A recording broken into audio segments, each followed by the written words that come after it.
नमो अरिहन्ताणम् नमो सिद्धाणम् नमो आयर्याणम् नमो वज्जायाणम् नमो लोये सव्वसाहुणम्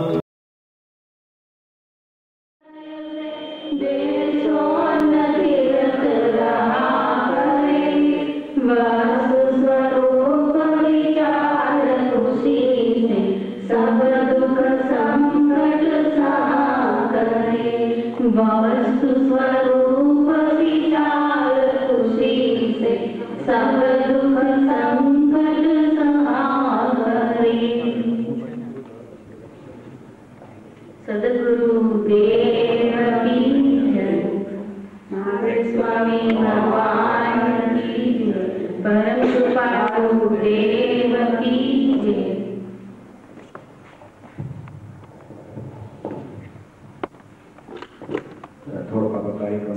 જરાક late run થાય છે.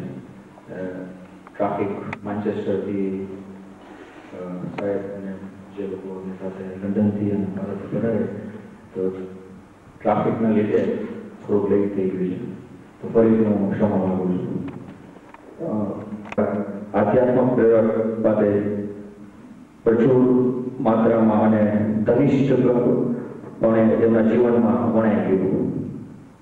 MBBS અભ્યાસના ચોથા વર્ષની દિવાળી વેકેશનમાં એટલે 1954ના ઓક્ટોબરમાં MJ લાઇબ્રેરી લોકાનામ ત્રિલોકાનામ યદ વિદ્યા દર્પણાયતે પરમ પુરુષ પ્રભુ સદગુરુ પરમ જ્ઞાન સુખધામ જેણે આપ્યું ભાન નિજ તેને સદા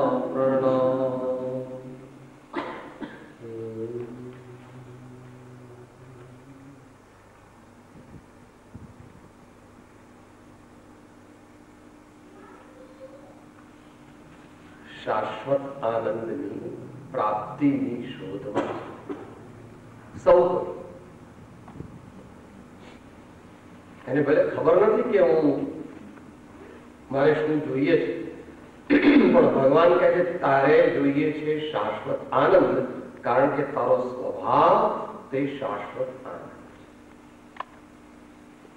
પણ ખબર નથી કે શાશ્વત આનંદ ક્યાં છે, એટલે ખોટી જગ્યાએ શોધે છે. અને ખોટી જગ્યાએ શોધે છે એટલે ખોટા સાધનો એને માટે વાપરે છે. સારું ખાવું તો મને આનંદ મળે, મોટો બંગલો હોય તો આનંદ મળે, મોટું કુટુંબ હોય તો આનંદ મળે, શરીર બહુ સારું હોય તો આનંદ મળે, લોકોમાં વાહવા હોય તો આનંદ મળે. મળેલું અમૂલ્ય મનુષ્ય ભાવ માનવી હારી જાય છે.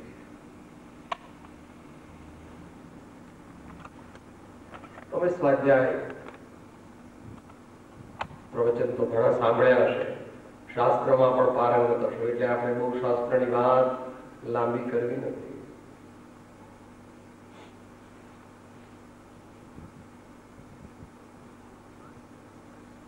આપણા જીવનમાં નિર્વ્યસનતા પહેલી છે.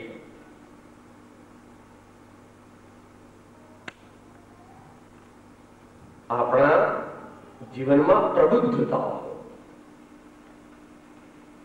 એટલે સત્ય અસત્યનો વિવેક, સારા સારનો વિવેક, સાચા ખોટાનો વિવેક, ભક્ષ્ય અભક્ષ્યનો વગેરે.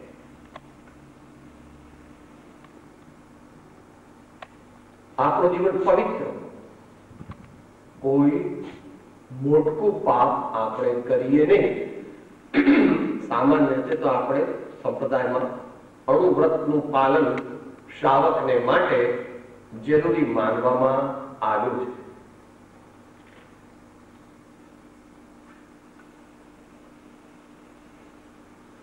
અજ્ઞાનને લીધે હિંસા કરવાથી, જૂઠું બોલવાથી, ચોરી કરવાથી, કુશીલથી અને તૃષ્ણા, પરિગ્રહની તૃષ્ણા વધારવાથી આપણે મલિન થઈએ છીએ.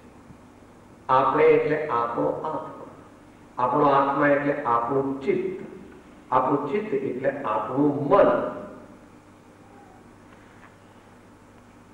તો આપણે નિર્વ્યસની બનીએ, આપણે નિર્મળ બનીએ એટલે પવિત્ર બનીએ, એનલાઇટન એટલે સાચી સમજણવાળા, સાચી સમજણવાળા. તો ક્રમે ક્રમે ક્રમે ક્રમે આનંદની અનુભૂતિ વધતી જાય. જેની શોધમાં છો ને,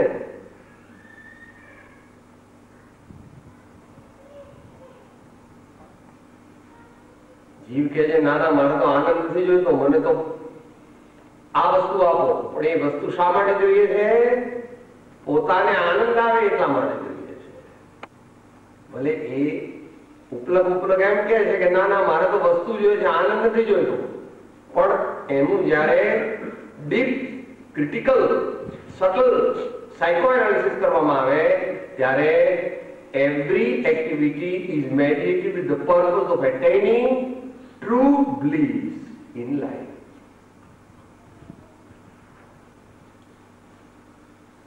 અને હવે ટૂંકમાં સારું ભાઈ ચાલો મારે આનંદ જોઈએ છે, હવે આનંદ મળે કેવી? તમે કીધું કે નિર્વ્યસન જીવન હો, પ્રબુદ્ધ જીવન હો, પવિત્ર જીવન હો. પણ આવું બધું અમે લાગે ક્યાંથી? આવું બધું અમને પ્રાપ્ત કેવી રીતે થાય?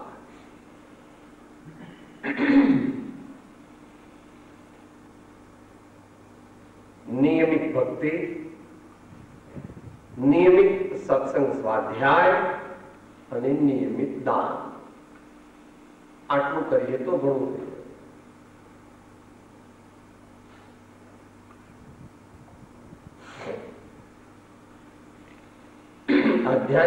આધ્યાત્મિક વિકાસનો મોટામાં મોટો શત્રુ જે છે તે છે અભિમાન, અહંકાર. આપણને ખબર નથી સાહેબ હું તો કઈ અભિમાન નથી કરતો, દરરોજ ભગવાનને પગે લાગુ છું, મારા બાપજીને મારે બધા પગે લાગુ. એમ નથી. કોન્શિયસ માઇન્ડમાં પણ અભિમાન છે. મનમાં વિચારો એવા કયા કરે છે, કોઈને પણ જોયું કે આ તો ઠીક, હવે મારા જેવો છે કઈ, જોયા આના જેવા હું કેવો છું. પછી ધનનું હોય, રૂપનું હોય, જાતિનું હોય, કામનું હોય, સેવાનું હોય ને મોટામાં મોટું ત્યાગનું અને જ્ઞાનનું હોય. આવા બધા અભિમાન. માટે પહેલું શું કરવાનું કહે છે?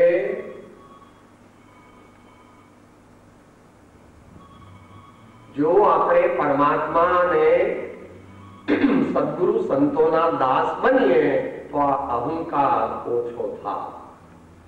તે પણ સમજણપૂર્વક. મંદિરમાં આવ્યા, દૂરથી આમાં દર્શન કરીને ચાલ્યા ગયા, આત્મા ઉપર અસર થઈ નહીં તો એનું ફળ પણ પરમાર્થિક થાય. જો ભક્તિ મોટો વિષય,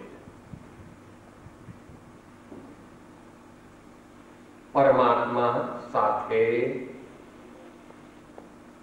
સમર્પણતાપૂર્વક પ્રેમ કરવો, પરમાત્મા સાથે સમર્પણ ભાવ સહિત પ્રેમ કરવો. પરમાત્મા કહેતા પરમાત્મા એટલે તીર્થંકર જિનેશ્વર વગેરે સર્વજ્ઞ, અથવા સદગુરુ સંતો ધર્માત્માઓ, અથવા તેમની દિવ્ય વાણી. આપણી પરંપરામાં 3 ની પૂજા કરવામાં આવે છે. દેવ, શાસ્ત્ર, ગુરુ, તીન.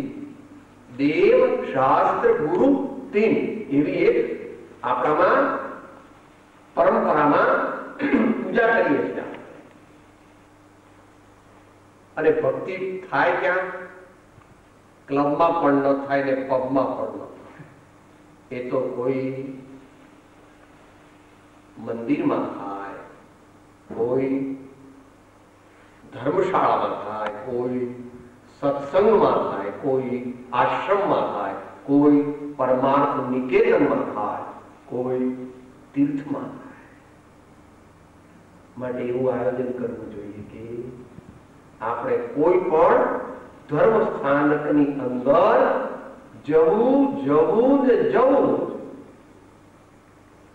અગવડ પડે તો પણ જવું, ખર્ચ થાય તો પણ જવું, ઘરના લોકો નારાજ થાય તો પણ જવું, બધી રીતે.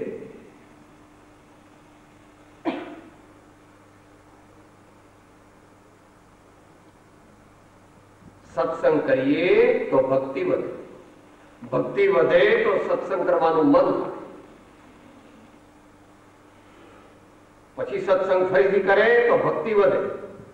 આ પ્રમાણે અન્યોન્યાશ્રિત આપણા જીવનમાં સત્સંગ અને ભક્તિ વિકાસ પામે છે. ભક્તિથી પરમ વિનય અને પરમાત્મા સદગુરુ પ્રત્યેનો પ્રેમ પ્રગટે છે અને જગતના પદાર્થો પ્રત્યેનો પ્રેમ ઓછો થઈ જાય. એવું નહીં. આનંદજી મહારાજ અને મીરાબાઈ પોતાનો અનુભવ કહે છે. ઋષભજીનેશ્વર પ્રીતમ મારો ઓર ન ચાપુરે. વાહ! ધર્મજીનેશ્વર ગૌરંગ શોભંગમ પડે શોભ પ્રિયજીનેશ્વર બીજો મન મંદિર આણો નહીં એ અમકુળ વટરી જીનેશ્વર બીજો મન મંદિર આણો નહીં એ અમકુળ વટરી જીનેશ્વર. ને સત્સંગથી ટીવી ઓછું થઈ જાય, ન જોઈએ તેવા છાપા વાંચવાનું ઓછું થઈ જાય, મેગેઝિન અને બીજા નકામા સામાયિકો વાંચવાનું બંધ થઈ જાય. કડવું લાગે, એ કર્યા કોઈ ઉપાય નથી. મોક્ષ માર્ગમાં, ભગવાનના માર્ગમાં જવું એનો અર્થ એ કે અત્યાર સુધી જે કર્યું તે કરવાથી હવે અટકો અને તેથી ઊંધી દિશામાં હવે કરો. થોડું સમજવું અઘરું હોય તો બહુ ખાધું ઓછું, બહુ નવી વસ્તુઓ ખાઓ. આપણે ભાઈ જે તમારે જે હાજર હોય તે આપો. બહુ સારા કપડા પહેરે, જે કપડા હોય તે આપો. બહુ બાગ બગીચા અને બધા ઇમારતો જોઈ, હવે કઈ કાં તો ભગવાન જોવા, સદગુરુ જોવા, અને કાં તો શક્તિ નથી પણ આવશે શક્તિ. આત્માવલોકન આગળ ભગવાનને જોઈએ છે. શા માટે? जिन पद निज पद एकता भेद भाव नहीं काय लक्ष्य थवाने देहनो कया शास्त्र सुखदाई. जिन पूजाते निज पूजना, जिन पूजाते निज पूजना. જેમ જેમ આગળ વધીએ તેમ તેમ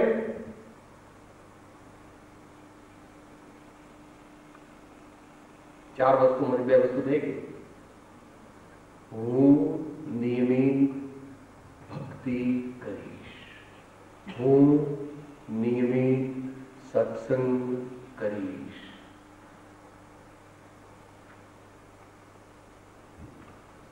બહુ દૂર મંદિર હોય,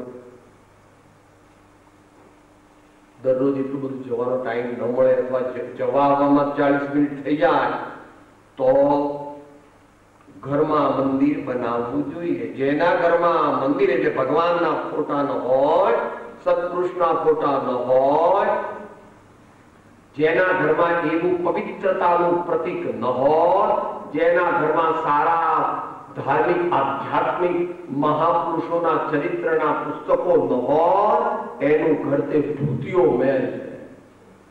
તમારું $1 મિલિયન નું એપાર્ટમેન્ટ તે ભૂતિયો મહેલ છે. કેમ? અંદરમાં જે સૌથી અગત્યની વસ્તુ તે નથી. સૌથી અગત્યની વસ્તુ જે છે ગૃહસ્થ ધર્મમાં જેનું અવલંબન લેવાથી આપણે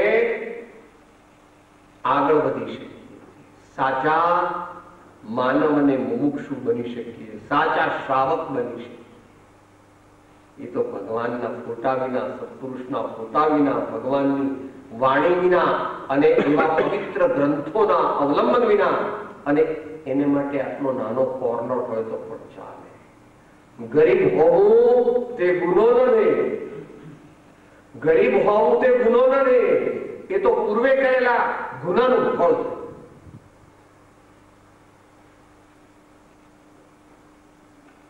આ શ્રીમદ રાજચંદ્ર ગ્રંથ છે, એમાં એક 231મો આંક વાંચો. નરસિંહ મહેતા ગરીબ હતા, કબીર ગરીબ હતા, સુદામા ગરીબ હતા, ચંદનબાળા ગરીબ હતી, તોય મહાન બન્યા.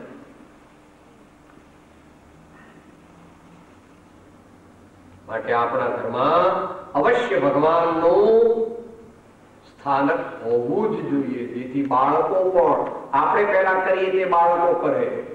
માટે આપણે જ ભગવાનને પગે લાગવું જોઈએ. આપણે આપણા મા બાપને પણ વંદન કરવા જોઈએ. ખોટા હોય તો અને જીવતા હોય તો વળી સારી વાત છે. પણ અહીંયા વિદેશમાં તમારે અઘરું છે. બધા સામાજિક સંયોગો, સામાજિક રિવાજો વગેરે જરા એવા કે એકદમ અનુકૂળ ન આવે, અને ઘણી વાર અનુકૂળ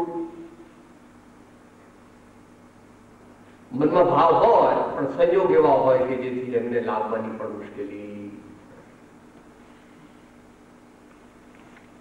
એટલી વાત, ત્રીજી વાત ચાલતી હતી, હું નિયમિત સદગ્રંથોનું વાંચન કોઈ સંતના માર્ગદર્શન હેઠળ કરીશ. Reading books only is not important, but which books to read, how to start is more important.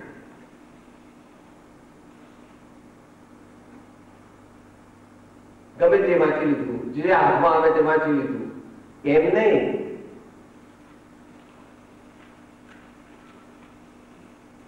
વૈરાગ્ય વધે, ભક્તિ વધે, સ્વચ્છંદ ઘટે અને મુખ્ય તત્વોનું જ્ઞાન આપણા જીવનમાં થાય તો એમાંથી પછી આપણા આત્માનો વિકાસ. એનું ખાસ રિકમેન્ડેશન શ્રી આત્મસિદ્ધિ શાસ્ત્રમાં કરેલું.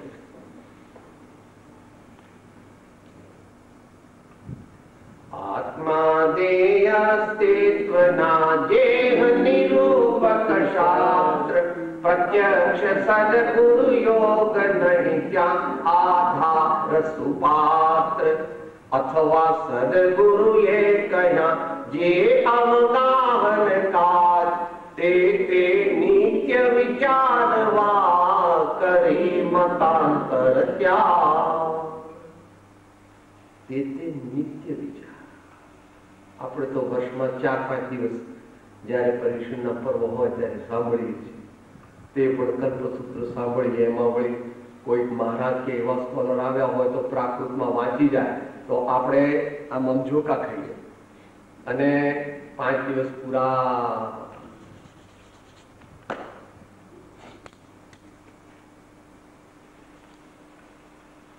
ગચ્છ મતની જે કલ્પના તે નહીં સદવ્યવહાર, ભાન નહીં નિજ રૂપનું તે નિશ્ચય નહીં સાર.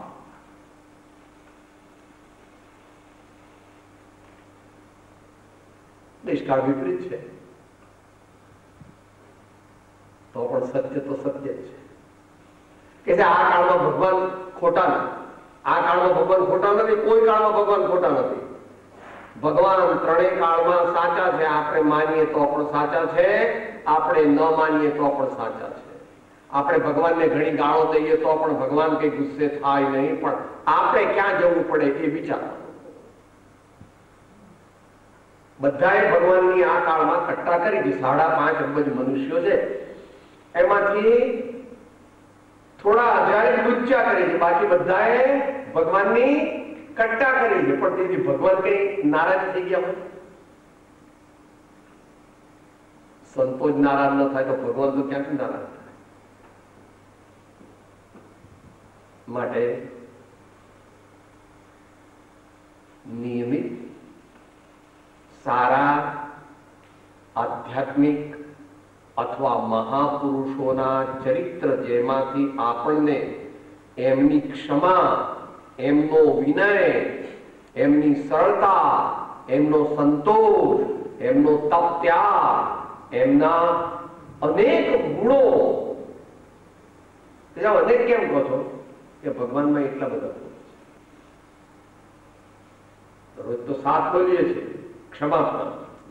અને આચાર્ય મહારાજે 1008 કયા છે, પણ 1008 નથી ભગવાનના ગુણો.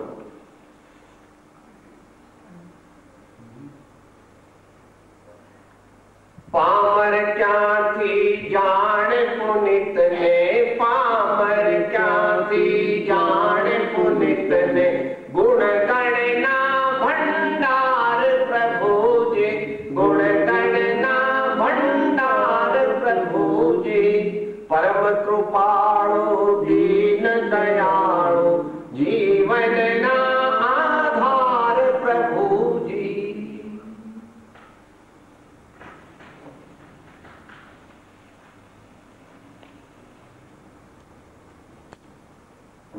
ત્રણ વાર છે. હું નિયમિત ભક્તિ કરીશ, એટલે સાથે સત્સંગ કરીશ. હું નિયમિત વાંચન કરીશ, મારા જીવનમાં નિર્વ્યસનતા રાખીશ,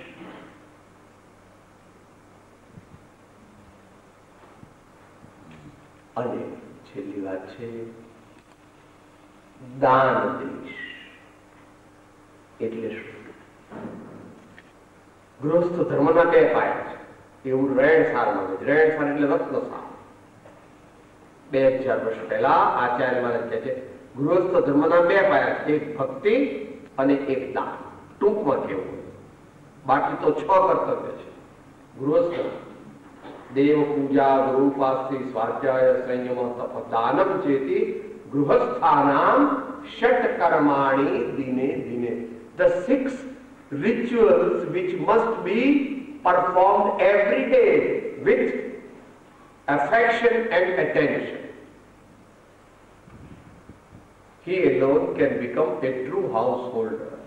એ જ સાચો ગૃહસ્થ ધર્મમાં આવી શકે. જે પણ કોઈ રીતે તારો ભાવ હોય, કબૂતરને ચણ નાખે, અહીંયા તો કીડિયા પૂરવાનો જરા સંભવ ન હોય, તો તમારે જે પ્રકારે બીજું મંદિરમાં આપવાનું હોય, જ્ઞાનમાં આપવાનું હોય, ગરીબોને આપવાનું હોય, બીજું કઈ આપવાનું હોય, ભોજન આપવાનું હોય, કઈ સાધનની વાત્સલ્ય હોય, કઈ પૂજા હોય, કઈ પણ એવું સત્કાર્ય હોય કે જેના દ્વારા આપણો લોભ ઘટે, આપણી સંચય વૃત્તિ, પરિગ્રહ વૃત્તિ, ભેગું કરું, પણ કેટલું એની ખબર નથી. અને શા માટે એ પણ ખબર નથી. કારણ કે 6 પેઢી ખાય એટલું તો છે, તો કે છે સાહેબ પણ હું 22મી પેઢી માટે ભેગું કરું છું. તો પછી જેવી તારી મરજી. દાન મોટો વિષય છે. અનુગ્રહાર્થમ સ્વસ્ય અતિસર્ગો દાનમ. મહાવીર ભગવાન એમ કહે છે પોતાના આત્મામાં સંતોષ આદિ પ્રગટે અને બીજા જીવોને શાંતા મળે, અન્ન મળે, પાણી મળે, વસ્ત્ર મળે, રહેવાની જગ્યા મળે, દવા મળે, કપડા મળે, વગેરે વગેરે. એ માટે જે પોતાનું કહેવાય છે તે વસ્તુ બીજાને આપવી, એની માલિકીનો ભાવ છોડી દેવો, એનો ત્યાગ કરવો, તેને ગૃહસ્થનું દાન કહેવામાં આવે. And there we come near the end of the talk.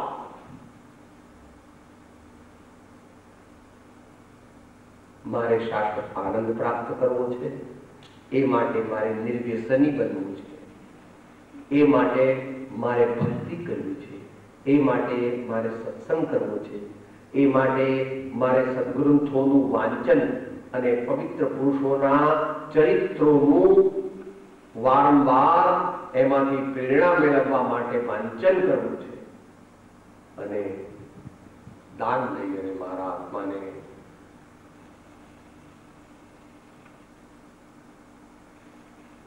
અંતમંગળ બોલીએ. તે પ્રાપ્ત કરવા વચન પાનો સત્ય કેવળ માનવો, નિર્દોષ નરનો કથન માનો, તે જેણે અનુભવ્યો. રે આત્મતારો આત્મતારો શીઘ્ર એને ઓળખો, સર્વાત્મમાં સમદ્રષ્ટિ જો આ વચનને હૃદયે લખો. સર્વાત્મમાં સમદ્રષ્ટિ જો આ વચનને હૃદયે લખો.